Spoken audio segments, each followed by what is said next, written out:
Hey guys, so it's been a while. It's been a month. I'm really sorry that this video is so late, especially because it's a part two to my last video, which was like how I do color theory. This is gonna be a video like showing you my process for color theory, like physically my process and steps for how I actually do what I do with colors, which I didn't really do in my first video. And I got a lot of comments about this, so that's why I'm doing this second video. I just wish that this video wasn't so late. But anyway, what I'm trying to get here is I made that old video, how I use color theory, and I didn't intend to have a sequel to it, which means you can watch this video, you can watch the other video. You don't have to watch this video in order to understand the first one, and you don't need to watch the first one in order to understand this one. Does that make any sense? They're separate. This is really just kind of a bonus to the first video. And I think it's gonna help a lot of you guys who especially the ones who had questions about like how I actually like do the stuff that I'm talking about. Because, you know, if you're an artist, you're probably a visual learner, so I think having like visuals is a really good way to do it. First thing, after you make your sketch and you tape down your painting is, I like to do an underpainting. For watercolor, that's going to be a very light, very translucent wash. And I tend to pick the underpainting color based on the color of the lighting. In this case, I wanted a very warm golden daylight glow, so that's why I picked a very like glowy sort of yellow. If you're doing something more cool tone, maybe it's at night, you might want to use like blue or purple. Kind of just depends on what you're going for.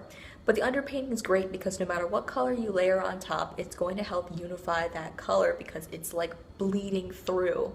And it's also a really good way for you to see which colors are clashing in your palette and which ones aren't. Because if you put down your colors and they're fighting the underpainting a lot, or they're fighting the other colors that you put down later, you might need to rethink it and go back over that color and layer it with something else. But don't panic too much. So anyway, you're gonna put down your underpainting, get that out of the way.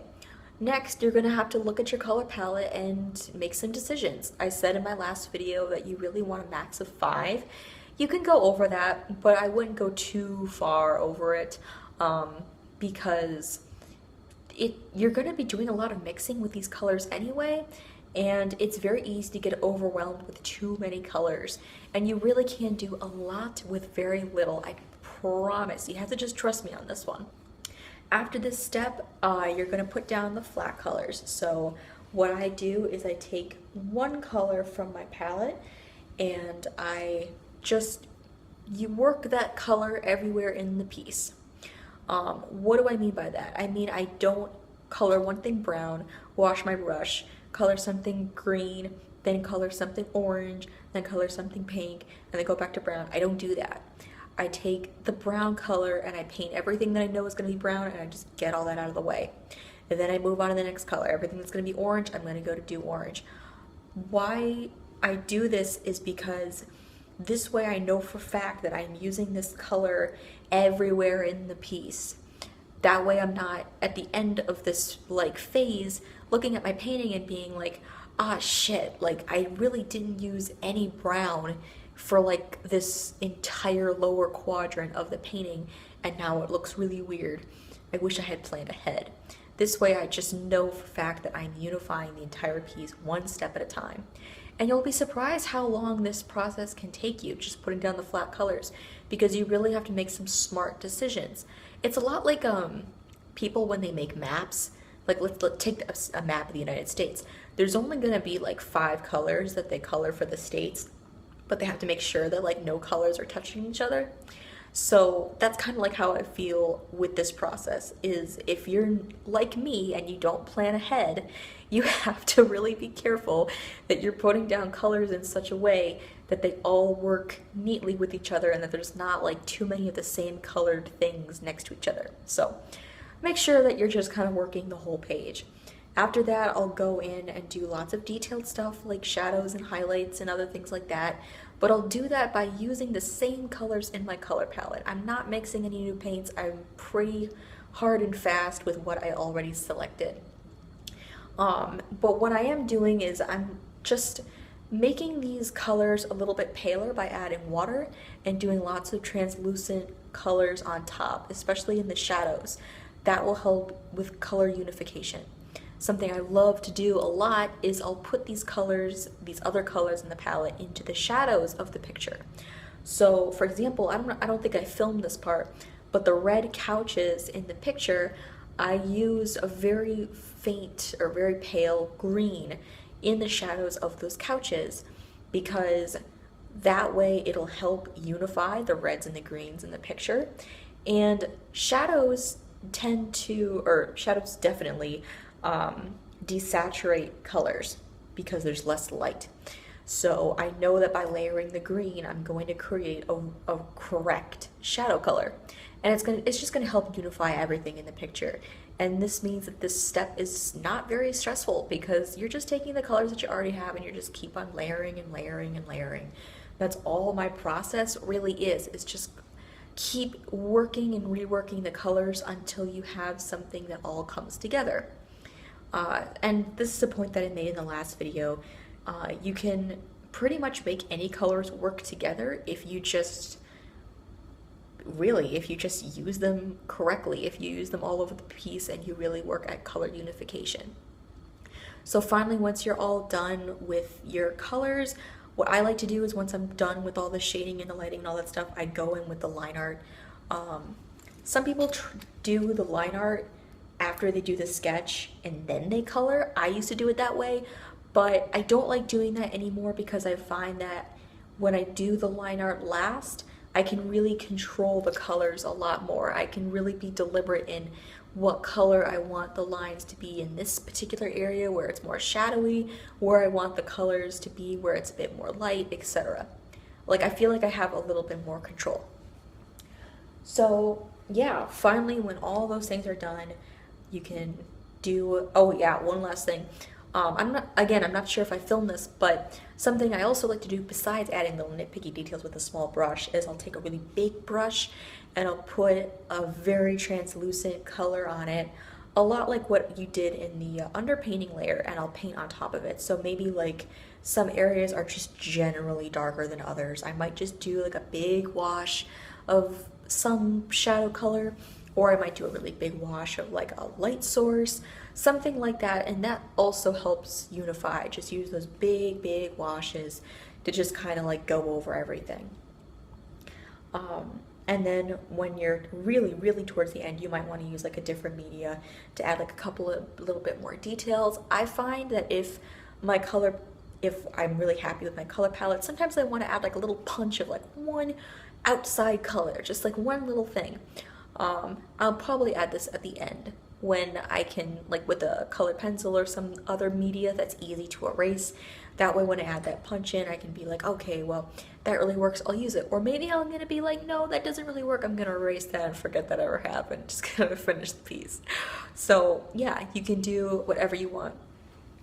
And you're probably watching me take off the lovely tape, which is the best freaking part of the painting, is really like getting rid of that gross ass tape and then showing those clean edges. I swear to you guys, if you're not taping your paintings, you're missing out, because your stuff looks so professional when it's all said and done, and it's the best feeling in the world to take off that tape. Oh my god, so good. But yeah, that's more or less my color process. If you want a more in-depth look at why I do what I do, I would strongly recommend that you watch my first video called How I Use Color Theory. And if you want to learn more about color theory in general, I would recommend that you go on YouTube and you look at other videos too. There's a lot of resources out there for color theory. There's tons. And I talk about that again in my previous video, but I just want to put it out there. And one point that I do want to make that I didn't make in my last video, or I didn't make it strong enough, and I'm going to just say it now, is that color theory is so hard to teach, because no matter what rules you find, someone out there has broken that rule in a really amazing way. So there are certain things that I can try and say are true, but it's still really easy to break it.